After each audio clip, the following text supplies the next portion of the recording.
Cleveland have just released a new wedge.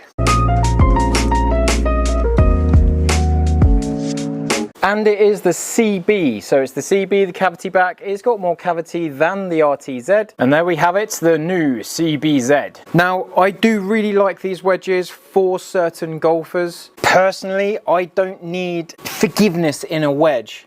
So, I'm going to point myself around the other way and I'm going to hit some shots left-handed because I need forgiveness when I'm doing that. I've also got in the same loft an RTZ 54 degree, and from 100 yards out, because I kind of worked out that I hit 54s roughly 100 yards. So this is the not as forgiving RTZ, and I'm not striking it very well.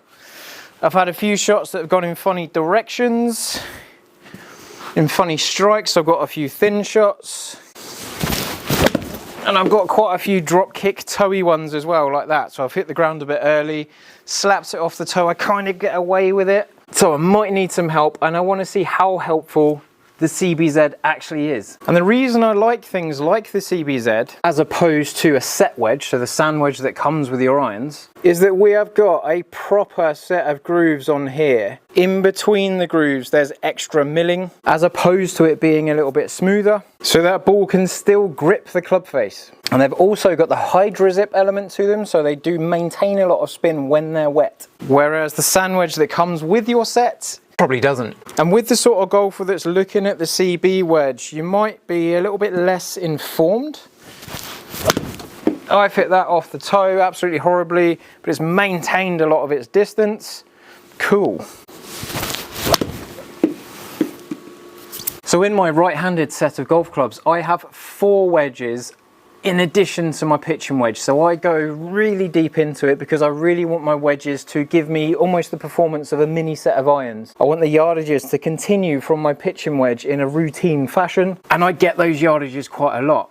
Sometimes if you go down to your pitching wedge and you've only got a sand wedge, you don't have as much choice, but you probably don't need as much choice, no offense. And when you're looking at a set of wedges or a new wedge, just a singular one, I would encourage you to Google your irons. So it might be Callaway Rogue irons, and then look at Callaway Rogue specs or Callaway Rogue lofts, and then go images on Google, and then you can see what the loft is of your pitching wedge. It might be that you have like, I don't know, a 41 degree pitching wedge, and then you have like 2 wedges below that, or you have a 44 degree pitching wedge and you have 1 wedge below that. As time goes on, as you progress, you'll start appreciating the need or the desire for more wedges, and you might go, okay, I'm going to get a 52 and a 58 instead of just a 56 on its own, to give you a bit more versatility, to give you a bit more choice. And if you think of like a kid's package set, different kettle of fish, but you've got like a wood, a hybrid, an iron and a wedge.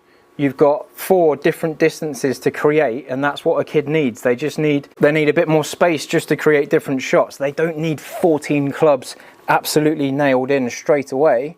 They just want to get the basics done, and then as time goes on, as they improve, as you get better at the game, you start filling the gaps. You start getting an extra hybrid, you start getting an extra few irons, you start getting extra wedges. So it might be that you get one of these just to fill one gap. It might be that you get last year's CBX4 because they're a lower cost, but they might not have every loft available by the time you look at this video. But they're also a very decent wedge, and I do want to get both of these wedges toe to toe to see what the difference is. At the minute, I'm just seeing how easy this is compared to a more bladed wedge. And to be fair, those grooves are getting cover off the golf ball, which is delightful. Even though I'm slapping it everywhere, we're still getting a lot of spin. I'm gonna go one more with this because this is super, super easy. Apart from that thin one. Spoke too soon, didn't I? Stay in the shots. I want to make noise through the golf ball. If I make noise through the golf ball and drop kick it, I still get on the green convincingly. This is actually quite fun doing it this way around. Yeah, nice, okay. I'm quite enjoying myself there with the CBZ in a context where I need a bit of help. Left-handed. I'm quite enjoying this new sole design. There's kind of like that flat bit there, and then there's some relief there and relief there. So as you bring this through at different intervals, at different angles, you've always got something on the bottom helping you. With this cavity being bigger and wider, we've got more surface area to slide on the floor. We've got more surface area to stop it from digging in and getting stuck. So these are also quite good for the golfer that chops down into the floor a little bit more, because you've got a bit more resistance to getting into that grass. Absolutely slap that off the toe. Not a problem. I've got a putter in my hand on the next shot. Cool. I'm just going to go back to the RTZ. I'm going to get a few shots with this. It doesn't have as much meat on it. There's not as much mass in the head. Well, there might be as much mass, but there's not as much size to the head. I've got less surface area on the sole here, and what seems like a slightly smaller head altogether. Now the CBZ, I hit a shot that felt like that didn't go as bad. I could try and fix my swing, or I could just use a club that's easier. Now what I often find is that someone that's using the CBX or the CBZ, the slightly bigger cavity wedges, is that I kind of want them to progress and I want them to grow out of them eventually. But as it is, use all the help you can get and don't compromise the quality of the club face. Drop kick. That's done all right, to be fair. On the green, and that's all I'm asking for at the minute.